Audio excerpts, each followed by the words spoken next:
400 কেজিরও বেশি সমৃদ্ধ ইউরেনিয়াম, যা দিয়ে নিমিষেই তৈরি করে ফেলা সম্ভব অন্তত 10টি পারমাণবিক বোমা। জাতিসংঘের পরমাণু পর্যবেক্ষক সংস্থা এর একটি দাবি কাঁপিয়ে দিয়েছে পুরো পশ্চিমা বিশ্বকে। এর জবাবে যুক্তরাষ্ট্র আর ইসরায়েল ইরানের পারমাণবিক কেন্দ্রগুলোতে চালালো একের পর এক বিমান হামলা। কিন্তু শেষ পর্যন্ত কি থামাতে পেরেছে তেহরানকে, নাকি হিতে বিপরীত হয়ে উল্টো পৃথিবীর সবচেয়ে বড় মহাশক্তি যুক্তরাষ্ট্রের দিকেই ধেয়ে আসছে পরমাণু বিপর্যয়ের সবচেয়ে ভয়াবহ বার্তা? ইরানের পরমাণু কেন্দ্রে হামলা চালিয়েও মেলেনি কাঙ্ক্ষিত সাফল্য। উল্টো তেহরানের কাছ থেকে এখন ভেসে আসছে নজিরবিহীন হুমকি, যা গভীর চিন্তায় ফেলে দিয়েছে ওয়াশিংটনকে। ইরানের বিরুদ্ধে যুদ্ধে যখন কোনোভাবেই সুবিধা করতে পারছিল না মিত্র ইসরায়েল, ঠিক তখনই পারমাণবিক অস্ত্র ব্যবহারের ইঙ্গিত দিয়ে বসেছিলেন মার্কিন প্রেসিডেন্ট ডোনাল্ড ট্রাম্প।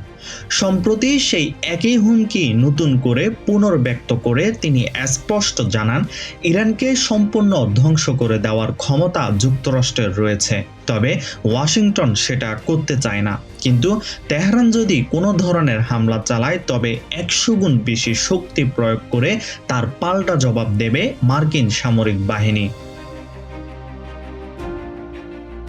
মার্কিন প্রেসিডেন্টের এই চরম হুঙ্কারের পরে বদলে যেতে শুরু করেছে তেহরানের হিসাব নিকাশ।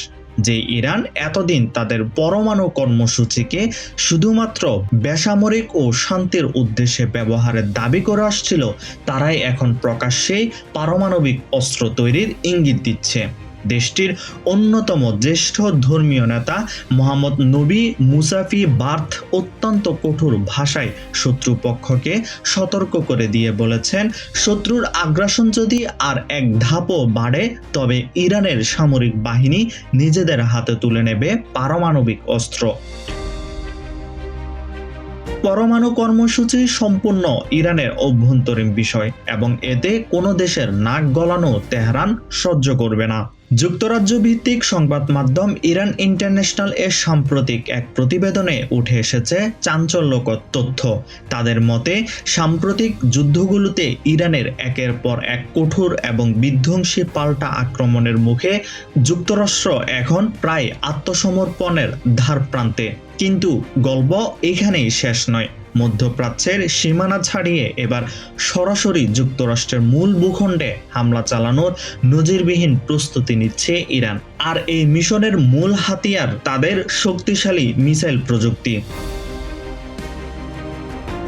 ইরানের সর্বাধিনায়ক সামরিক বাহিনী আইআরজিসি প্রধানের জ্যেষ্ঠ উপদেষ্টা brigadier general Mohammad Reza Naqdi সম্প্রতি এক বিস্ফোরক বিবৃতিতে জানান, শত্রুপক্ষের বিরুদ্ধে বছরের পর বছর ধরে অবিরাম মিসাইল হামলা চালানোর সক্ষমতা ইরানের রয়েছে। সম্ভাব্য পূর্ণাঙ্গ যুদ্ধে যুক্তরাষ্ট্রের মূল ভূখণ্ডে সরাসরি আঘাত হানার জন্য আইআরজিসিকে ইতিমধ্যেই প্রয়োজনীয় সক্ষমতা অর্জনের চূড়ান্ত নির্দেশনা দেওয়া হয়েছে।